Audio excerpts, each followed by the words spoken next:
बिस्मिल्लाहिर्रहमानिर्रहीम। ये हल्का 3 खई गला से सियासी और समाजी वर्कर हैं सरदार इकराम। तो इनसे पूछते हैं कि इनका किस जमात से ताल्लुक़ है और इनका नज़रिया क्या है। जी इकराम साहब, अपने बारे में कुछ बताएं। आपका किस जमात से ताल्लुक़ है और आप लोगों की पार्टी का नज़रिया क्या है। बहुत शुक्रिया आपका कि आपने अपना कीमती वक्त मुझे दिया। मेरा ताल्लुक पहले तो हम तहरीक जवानाम से मेरा ताल्लुक था, लेकिन मैं डॉक्टर इरफान अशरफ साहब जो हल्का टीम से गुज़श्ता इलेक्शन में उन्होंने कंटेस्ट किया था, तो डॉक्टर इरफान अशरफ साहब उन्होंने तहरीक जवानाम जो हाल ही में उससे दस्तबरदार हो गए थे, तो मौजूदा टाइम में डॉक्टर इरफान साहब एक आज़ाद उम्मीदवार की हैसियत से इस हल्के में मौजूद हैं। तो मेरा ताल्लुक डॉक्टर इरफान साहब के साथ ही, मैं उनके साथ ही होता हूँ, तो एज ए फोकल पर्सन भी मैं उनके साथ काम करता हूँ। तो डॉक्टर इरफान का यहाँ अपने हलके में क्या खिदमात हैं, उनका नज़रिया क्या है, यहाँ पे यूथ के लिए वो क्या डेवलपमेंट्स करना चाहते हैं। जी, जैसा कि आपको मालूम है कि डॉक्टर इरफान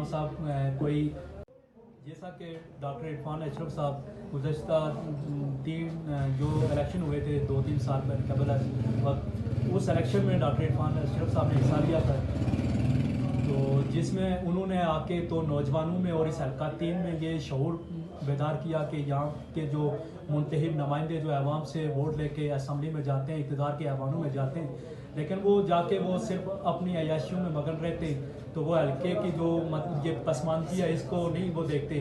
तो डॉक्टर इरफान अशरफ साहब का ये मंशूर था कि सिर्फ और सिर्फ अवाम की खिदमत की जाए, अवाम के वेलफेयर के लिए जो भी वो अपनी बसात के मुताबिक कर सकते थे, उन्होंने अवाम की वेलफेयर के लिए मुख्तलिफ प्रोजेक्ट किए, मुख्तलिफ मनसूबे दिए। तो इसलिए डॉक्टर इरफान अशरफ साहब हल्के में आए, उन्होंने बेशुमार मनसूबे जो इस हल्के जिसमें अली सुजोर, पीरकोट और दीगर इलाके जो बेशुमार उन्होंने कामकाज करवाए।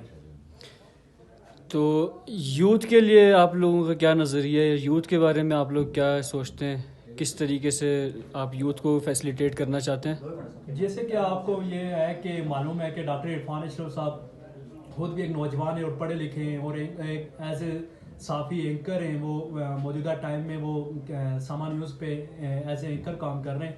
तो उनका यही एक मोटिव था कि नौजवानों को ये सियासत में लाया जा सके, और क्योंकि आप देखें कि एक अनपढ़ शख्स जो इक़्तिदार में जाता है वो नौजवानों के बारे में उस तरह कोई कानून साजी नहीं कर सकता। डॉक्टर इरफान अशरफ साहब पढ़े लिखे नौजवान हैं, वो उनका एक ही मोटिव है कि वो नौजवानों को सियासत में लाएं और नौजवानों को आगे करें, क्योंकि आप समझते हैं नौजवान किसी भी कौम की रीढ़ की हड्डी की हैसियत रखते हैं, तो नौजवानों को आगे आना चाहिए, नौजवान ही कौम की तकदीर बदल सकते हैं। ठीक है इकराम साहब, बहुत शुक्रिया आपके इंटरव्यू का। बहुत मेहरबानी।